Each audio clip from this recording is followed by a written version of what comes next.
Buenas a todos chicos y chicas, espero que estéis bien, que estéis en casa, que no hayáis salido.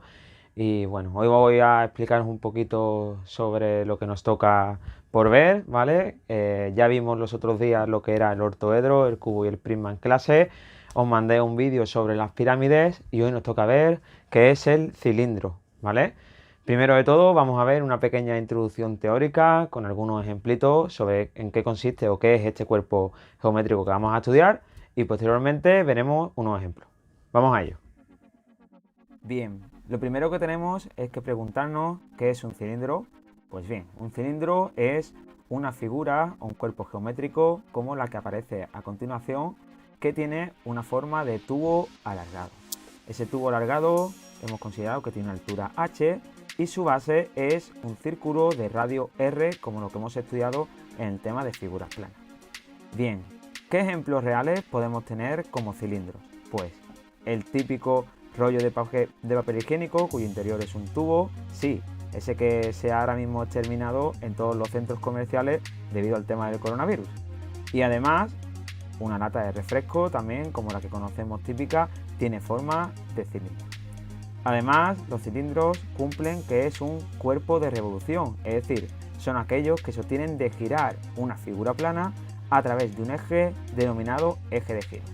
Por ejemplo, en el caso del cilindro, si consideramos un rectángulo cuya altura es h y cuyo lado o cuya base es el radio r de esa circunferencia de la que hemos hablado, y consideramos uno de los lados como eje de giro, al hacer girar ese rectángulo respecto a ese eje de giro, lo que se forma es el correspondiente cilindro del que estamos hablando. Consideremos ahora nuestro cilindro y vamos a ver pues cuál es el volumen o cuál es el área total, que es lo que queremos estudiar en este tema, además de sus características o de sus componentes o configuraciones geométricas. Bien, en primer lugar vamos a ver cómo se desarrolla un cilindro. Si yo corto el cilindro justamente por la línea de la altura y desarrollo, es decir, lo abro, lo que nos queda es un rectángulo como el siguiente. Y además tenemos nuestras dos bases, es decir, que son dos círculos. Por lo tanto, a modo de recordatorio, tenemos que tener en cuenta cuál es el área del círculo, que es pi por r al cuadrado, es decir, pi por el radio al cuadrado, y la longitud de la circunferencia, que ya vimos que era 2 por pi y por r. De este modo, lo que tenemos es que consideramos la altura de este cilindro h, tenemos que la longitud de la base va a ser justamente la longitud de la circunferencia, es decir, 2 por pi y por r. De este modo, el área lateral, que es el área de un rectángulo, es 2 por pi por r por la altura. Del mismo modo, el área de la base, al ser un círculo, lo que nos va a quedar es pi por r al cuadrado. Luego, finalmente, el área total va a ser 2 veces el área de la base más el área lateral, que es el área del rectángulo.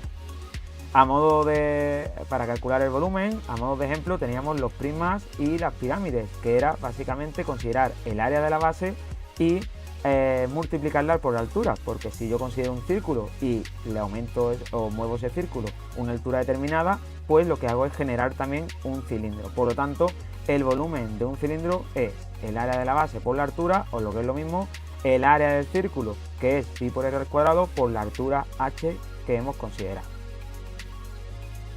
Y finalmente, pues lo que tenéis a modo de resumen es lo que hemos estado explicando, que tenemos el rectángulo generador para dar lugar al cilindro y la descomposición o el desarrollo del cilindro en un rectángulo y dos círculos. El círculo tiene radio r, el rectángulo tiene como base la longitud del círculo 2πr y de altura h. Y el cilindro, por tanto, es un cuerpo de revolución cuyo área total se puede calcular con la siguiente expresión y el volumen es el que hemos explicado con anterioridad.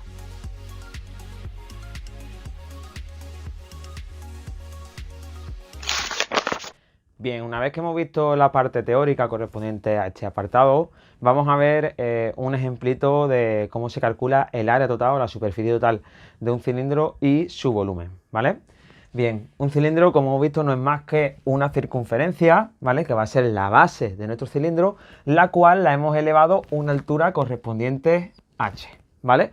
Al yo subir esa circunferencia hacia arriba, la forma que me ha quedado o el cuerpo geométrico que me ha quedado es a lo que hemos denominado cilindro. De esta forma, la circunferencia, como bien sabéis, tiene un radio R. El ejemplo que vamos a ver, vamos a considerar un cilindro cuyo radio va a ser perfectamente, puede ser 10 centímetros, ¿vale? Y cuya altura va a ser, por ejemplo, pues no sé, pues 5 centímetros, ¿vale? Me lo he inventado, no pasa nada, vamos a ver cuál sería la superficie total o cuál sería el área total y el volumen de un cilindro cuya circunferencia de la base tiene como radio 10 centímetros y cuya altura 5 centímetros. Bien, vamos a empezar por el volumen, ya que para el volumen, como bien sabéis, como he dicho antes, sería el área de la base por la altura, ¿vale? La altura la conocemos que es 5 y el área de la base, como es un círculo, ¿vale? Sabemos, lo voy a escribir aquí, que el área de la base es pi por r al cuadrado. Como el radio mide 10, pues me quedaría pi por 10 al cuadrado, o lo que es lo mismo, estos serían 100 pi. Si alguien los quiere pasar a unidades decimales, ¿vale? Pues simplemente lo metemos en la calculadora, 100 pi, ¿vale? Y nos da como resultado justamente esto, 314,16 centímetros cuadrados, ¿vale? Esto cabe esperarlo porque sabemos que el número pi es 3,1416, ¿vale? Y por lo tanto, si lo multiplicamos por 100, lo que hacemos es pasar la coma 2 lugares a la derecha, luego no nos hubiera hecho falta ni siquiera la calculadora.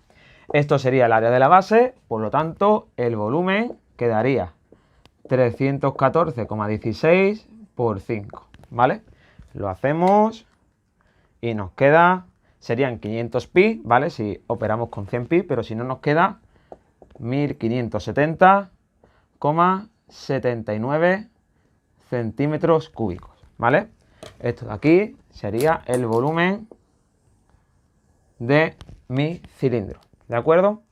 Para el área total, pues ya conocemos el área de la base, nos faltaría calcular el área de la superficie que lo genera, es decir, el área del lateral. Bien, eso es tan fácil como coger, por ejemplo, si alguien todavía no lo ha entendido, consideramos una hoja de papel como la que tenemos en casa, un folio cualquiera, ¿vale?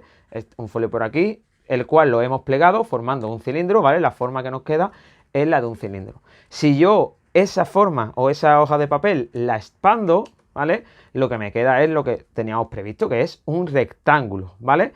¿Cuál es la altura del rectángulo? Pues justamente la altura que tiene el cilindro. ¿Y cuál es la longitud de esa base? Pues si la giro, o sea, si vuelvo a formar la forma del cilindro, lo que me ha quedado es la longitud de la circunferencia que formaba mi círculo dentro de lo que es la base de mi cilindro, ¿vale? Por lo tanto, esto de aquí, esta longitud de aquí de la base es la longitud de la circunferencia. Si nos basamos de nuevo, perdón que se me había caído el rotulador, si nos basamos de nuevo en cuál es la fórmula o cómo se calcula la longitud de una circunferencia, ¿vale? La longitud de la circunferencia era 2 por pi y por r. Como el radio también lo conocemos, que es 10, esto me quedaría 2 por pi y por 10, que sería 20 pi. De nuevo, si lo queremos pasar a decimal, cojo la calculadora, 20 por pi, eso me da 62,83 centímetros. Esa sería la longitud de la circunferencia. Por lo tanto, el área, ¿vale? Este de aquí sería el lateral, una vez que yo he expandido mi cilindro, tendría como base 62,83 y como altura 5. Por lo tanto, el área lateral, que sería esto de aquí, sería 62,83 por 5.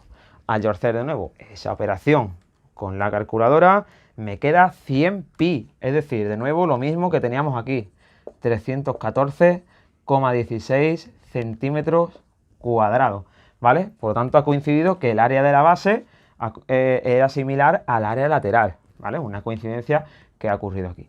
Por lo tanto, este sería el área lateral, el área total va a ser las dos bases que yo tengo, es decir, 2 por el área de la base más el área lateral que hemos dicho que es esta de aquí. Por lo tanto, 2 por 314,16 más 314,16, eso nos da